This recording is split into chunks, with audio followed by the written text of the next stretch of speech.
Well, the Nifty index rallied another 0.6% to hit fresh record highs once again. So the Nifty index hit a high of 10,085 in today's trade and closed nearly at the day's high. In fact, we were even seeing the index futures seeing fresh longs on that rally that was really driven by banking stocks today, and we will talk more about that. But on that note, let me bring in Mr. Avinash Gorasakkar, the head of research at Joinder Capital. Avinash, do you see more legs to this rally, or it's really a time when the markets will eventually cool off?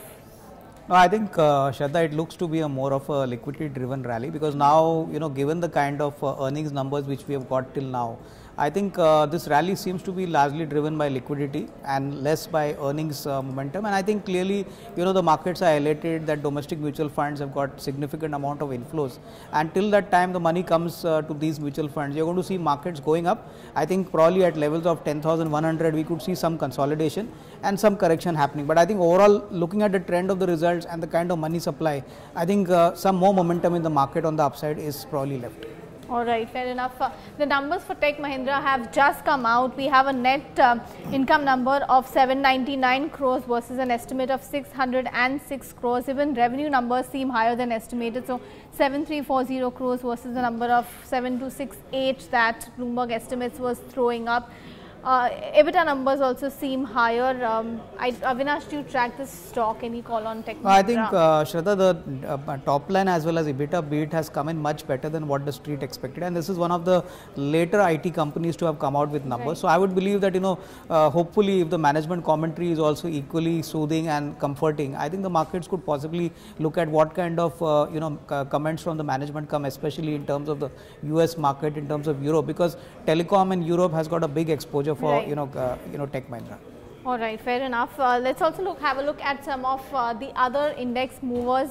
You had SBI leading the gainers up as much as 4.5%. Of course, this was on the back of that 0.5% rate cut that the bank took on the savings deposit interest rate. In fact, not just that, even the bank Nifty index saw a record high, led by expectations that other banks will follow suit after SBI cut deposit rates, and those deposit rates expected to boost profitability for banks. That apart, we also saw Power Grid Corp rising as much as 4%, a strong 15% top line and bottom line growth in earnings expected. Earnings tomorrow, of course. ONGC was also gaining a good 3%, L&T up close to 3% despite muted set of numbers coming in on Friday. Brokerages, however, have maintained their guidance on the stock. Bank of Baroda was amongst some of the other Nifty gainers. On the other hand, it was the pharma stocks again which were trading weaker. So Sun Pharma, Dr. Reddy's, Lupin, all of these were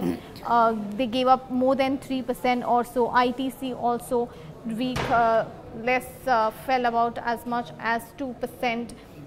Avinash, what do you advise on PSU banks? Do you at least like PSU banks from a tactical perspective, or you would absolutely avoid them? See, I think PSU banks clearly seem to be moving up largely more on short covering. I think today's news report of CAG mentioning that a large percentage of banks had actually underprovided for the asset quality.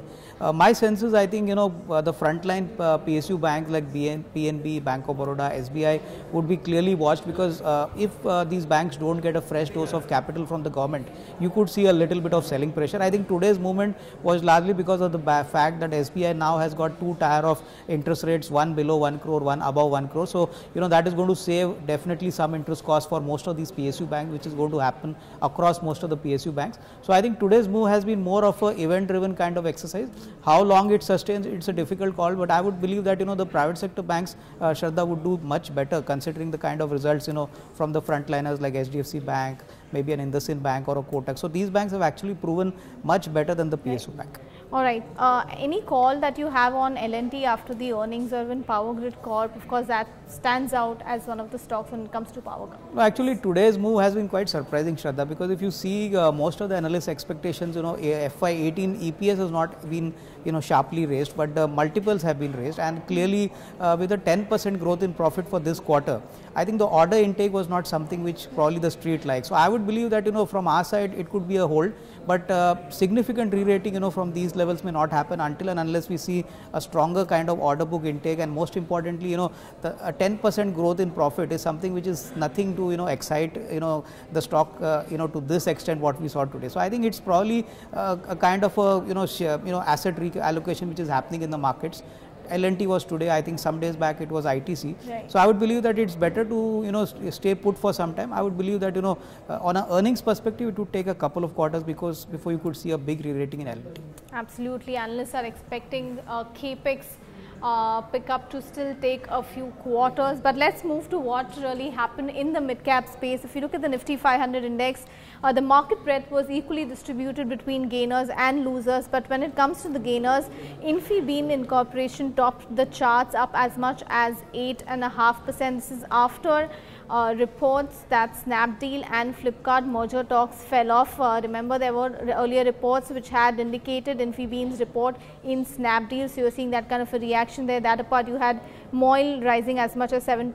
Balrampur Chini also gained about 7% on the back of its numbers. Overall, sugar stocks have been doing well. Asahi Glass, Shree Cement, again you're seeing earnings reaction, and you also had names like Torrent Pharma on the back of earnings which were reacting. On the other hand, you had V-Guard Industries that saw nearly 7% cut, JBF Industries, Keytex Garments, Indocount Industries. So all these textile manufacturers were trading weak in trade today.